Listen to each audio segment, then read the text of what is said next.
నమస్తే, నేనే మీ Gopi. Welcome back to our channel.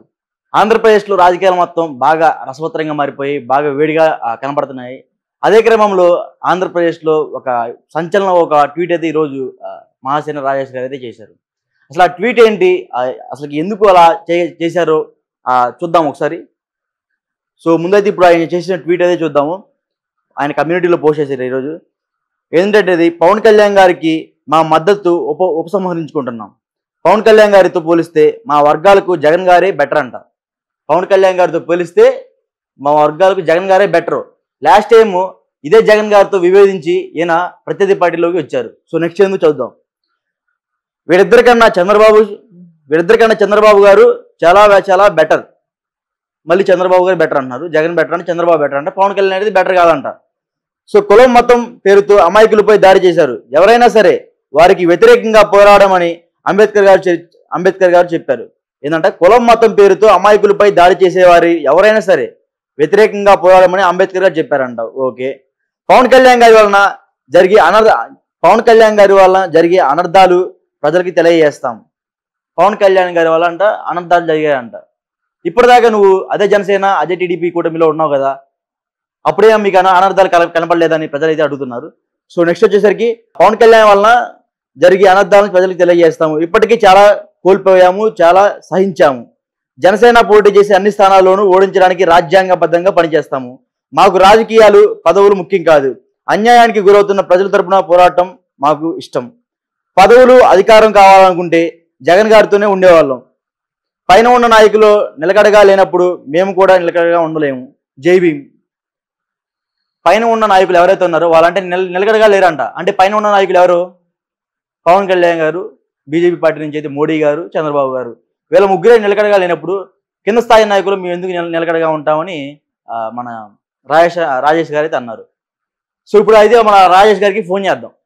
అంటే అడుగుదాం మనం ఇప్పుడు ఎందుకు ఆయన మద్దతుని జనసేన తరపు నుంచి అయితే ఉపసంహరించుకున్నారు. ఆయనకి ఇప్పుడు డైరెక్ట్గా ఫోన్ చేద్దాం. ఎవరికి? రాజేష్ మహాసేన గారు అయితే ఫోన్ చేద్దాం. చూడండి, ఫోన్ చేస్తున్నాము. ఫోన్ లిఫ్ట్ చేస్తారు, లిఫ్ట్ చేస్తారు, చూద్దాం మనం కూడా. जिस नंबर से आप संपर्क करना चाहते हैं वह अभी स्विच्ड ऑफ है. कृपया. మహాసేన గారికి అయితే మనం ఇప్పుడు ఫోన్ చేయడం జరిగింది. ఆయన ఫోన్ అయితే స్విచ్ ఆఫ్ అని వచ్చింది.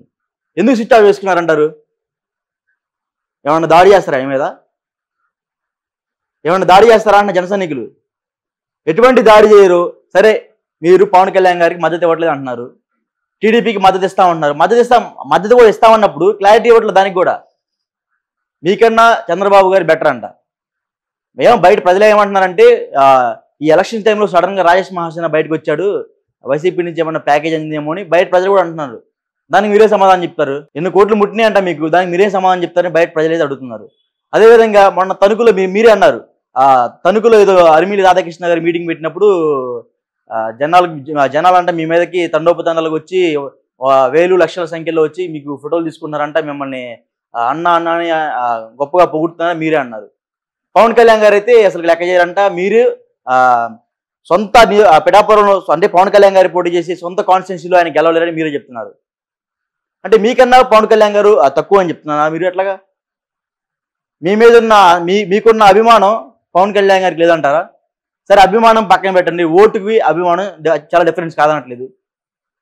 పిఠాపురంలో వర్మ దగ్గర తలంచుకుంటేనే పవన్ కళ్యాణ్ గెలుస్తాడు. లాస్ట్ టైము పవన్ కళ్యాణ్ గారి భీమవరంలో కేవలం 8,000 ఓట్లతో ఓడిపోయాడు.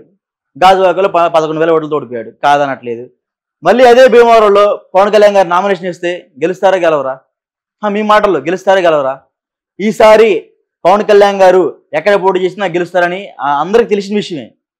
అక్కడ ఉన్న ప్రజలు కూడా మనకి టాక్ ఆఫ్ ది టౌన్గా చెప్తున్నారు. అందరూ చెప్తున్నారు పవన్ కళ్యాణ్ గారు ఖచ్చితంగా ఈసారి నామినేషన్ వేసి వెళ్తే చాలు ఖచ్చితంగా గెలిచేస్తామని చెప్తున్నారు. ఏమంటున్నారు ఇంకా ఏమంటున్నారంటే పవన్ కళ్యాణ్ గారిని గెలిపించడానికి జబర్దస్త్ ఆర్టిస్టులు, చిన్న చిన్న సీరియల్ ఆర్టిస్టులు వాళ్ళందరినీ తెచ్చి ప్రచారం చేపిస్తున్నారు అంటున్నారు. ఏమో మరి ఆ పార్టీకి ఫండింగ్ లేదు. పెద్దగా డీజేలు సెటప్ చేసి బయట నుంచి పెద్ద వాళ్ళని పిలిపించుకునేంత పార్టీకి ఫండింగ్ లేదు. మీరే అంటున్నారు కదా మీ పార్టీలో ఫండింగ్ లేదు, మీ పార్టీని ఓడిస్తామని మీరు అంత బహిర్గతంగా వచ్చి ఈరోజు మీడియా ముఖంగా చెప్తున్నారంటే ఆ పార్టీకి అంత లేనట్టే కదా. మీరు ఆ పార్టీని చూసి భయపడుతున్నారు కదా, ఎందుకంత భయపడటం? ఇంకో మాట, రాజేష్ మహాసేన గారు అంట దాదాపు 1,50,00,000 ఓటర్లు అయితే మీ వల్ల మారిపోతాయండి వేరే పార్టీకి. 1,50,00,000 ఓట్లు ఒక మీ మాట చెప్తే మారిపోతాయంటే ఇంకా రాజ్యాంగం ఎందుకు, ఓటింగ్ ఎందుకు, ప్రతి ఒక్క ఎమ్మెల్యే క్యాండిడేట్ నిలబట్టం ఎందుకు? సరే, మీకున్న బలం మీకుంది. రాజేష్ మహాశానయ్య గారు మీరు గొప్ప క్యాండిడేటే. గొప్ప క్యాండిడేట్ అయినప్పుడు పి గన్నవరంలో మిమ్మల్ని ఎందుకు ఎదిరించారు? అక్కడ జన సైనికులు ఎదిరించారని మీరు చెప్తున్నారు. ఏమో అక్కడ జన సైనికులు ఎదిరించారా? టీడీపీ వాళ్ళు ఎవరు లేరా? అక్కడ మిమ్మల్ని చాలా మంది కేవలం అక్కడ మీ సీటు వచ్చిన మరుక్షణం వెంటనే ఆ ఏరియాలో ఉన్న టీడీపీ కార్యకర్తలు కానీ, వైశ్యాస్ కానీ కొంతమంది మీ ఎస్సీ క్యాండిడేట్ మీ ఎస్సీ కమ్యూనిటీలు చాలా మంది మీ మీద వ్యతిరేకం చూపించారు. అక్కడ ఎందుకు వ్యతిరేకం చూపించారు? ఆయనకి నిలకడం లేదు, ఒక పరిపక్వత లేని రాజకీయవేత్త. అసలు రాజకీయవేత్త పక్కన పెడితే అతను ఒక చిన్న యూట్యూబర్ అంట. మీరు జస్ట్ మీడియాలో ఇట్లా మాలాగా మాట్లాడితే మీరు రాజకీయ నాయకుడు అయిపోతారా అని అక్కడ పి గన్నవరంలో ఉన్న ప్రజలైతే ఈ రోజుకి కూడా ఇట్లా మాట్లాడితే జరుగుతుంది.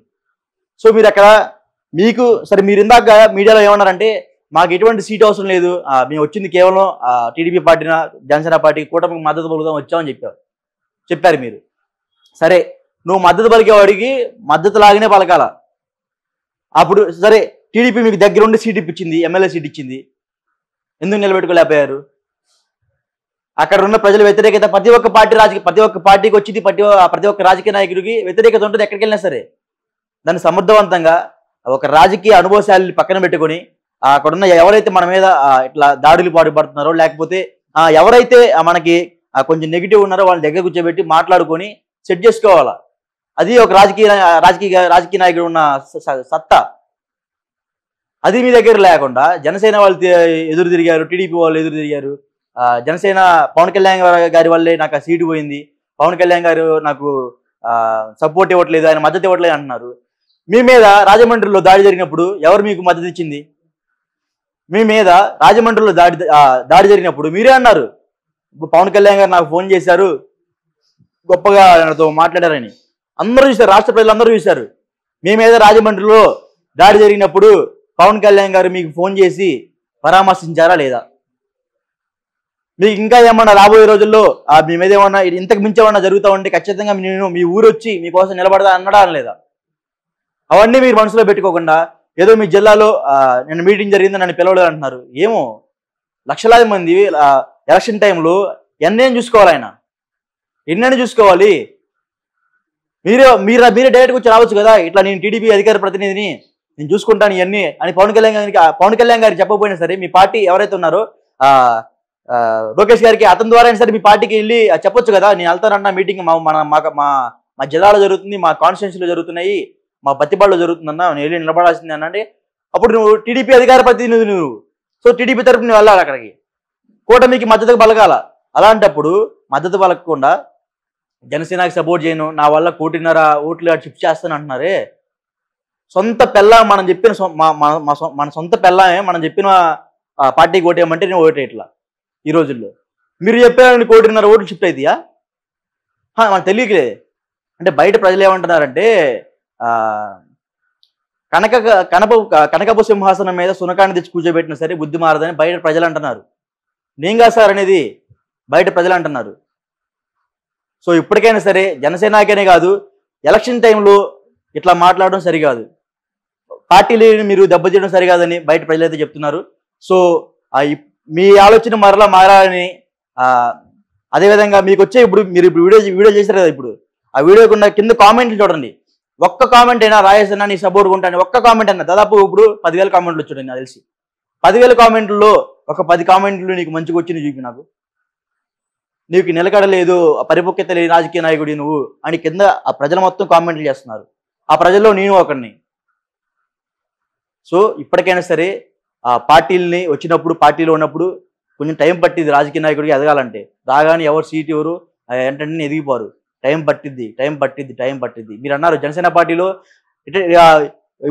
ఆ పార్టీ నుంచి ఈ పార్టీలో వచ్చినారు, రిటైర్డ్ పర్సన్కి ఇచ్చారని. రిటైర్డ్ పర్సన్ అంటే ఏంది? చదువుకున్న వ్యక్తి. ఐఏఎస్ ఆఫీసర్లు చాలా మంది ఉన్నారు జనసేన పార్టీలో. అంటే వాళ్ళకున్న నాలెడ్జ్ చూడండి ఒకసారి. ఐఏఎస్ అంటే ఒక జిల్లాను మొత్తం శాసించిన అధికారికి ఎంత నాలెడ్జ్ ఉంటుంది. ఆ కాన్స్టిట్యున్సీని ఎలా అభివృద్ధి చేసుకోవాలో వాళ్ళకి చాలా బాగా తెలుసు. సో ఎప్పటికైనా సరే మీరు పవన్ కళ్యాణ్ గారికి కానీ లేకపోతే కూటమి కానీ మద్దతు పలకాలని బయట ప్రజలైతే చెప్తున్నారు. సో ఇంకా రాబోయే రోజుల్లో మీరు ఎటువంటి డిసిషన్ తీసుకుంటారో మేము కూడా వేచి చూస్తూ ఉంటాం. Thank you.